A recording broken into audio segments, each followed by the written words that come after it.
All right, getting ready for Dad's Day. Your Pratt Pack going to be here in the home office right through Friday, morning, noon, and night. Lots of stuff to get to here on my social media platforms. And of course, we'll be back on the radio this weekend, Saturday and Sunday morning at 5 a.m. and then Sunday at 8 a.m. on the Coons Cooking Hour. We're going to be talking about steaks for the grill for Dad on his special day. And my dad absolutely loved grilling on his patio and welcoming people. And there was nothing quite like that experience of sitting with my father, a man of few words, but he spoke volumes with his body language, just kind of making you understand you just got to be able to get through this thing called life. But I think all children do this with their fathers. They look at them as their dads, but then every once in a while, especially the older their dads get, or in my case, when your dad passes, you start thinking about him as a young man. And my dad was born in Missouri, but he came here to Rochester at the age of 5, and he grew up just a few miles from where I am here in Monaca.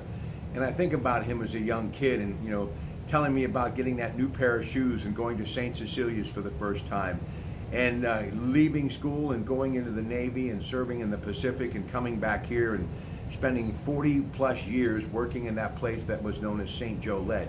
The Zinc Corporation is the same site now where they're building the incredible cracker plant.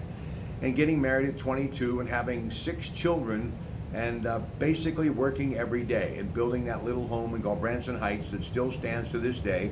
And every single time I make my way to Sunflower Road and I pass that house, I think of all of the memories of just watching my father outside doing what he did to take care of his house. No matter how crazy my life had been in times, and it has been crazy, when I was juggling multiple television shows, working on the radio, traveling to Ohio, West Virginia, every single day for decades, the thing that would always give me comfort is to just drive by and see my father on that tractor cutting grass.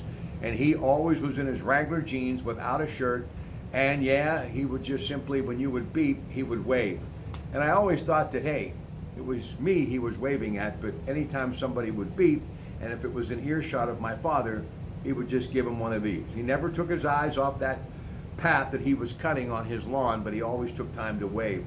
And I remember those big hands of his, and I kind of have those same hands, how they just seemed to give me comfort. And that was just something that really gave me the ability to just continue to go on with my day. And every time I would see him, usually I was heading home after work, and I would get home to be with my children, Robbie and Eva, and it just brought me such joy. Even there were times when I was gone for a long time because I was trying to earn a living to take care of everybody, my 3 children and obviously my family. Just that little glimpse of my father gave me the strength to keep moving forward. And sometimes I drive by that place looking for him on that tractor, and obviously he's not there, but I still get that same strength every time I see that home that he was responsible for.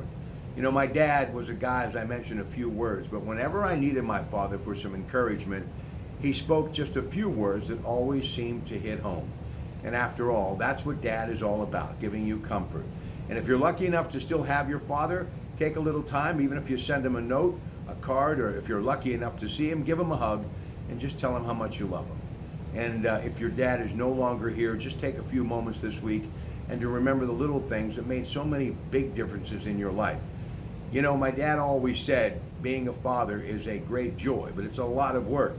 And I'll never forget, after my first child was born, Tyler, my dad simply said, "Congratulations," shook my hand, and he said, "Your life is not your own anymore." And I've never forgotten that, and I've tried to be the best dad that I can be, emotionally, financially, and just working pretty much 7 days to make sure that they all have what they need.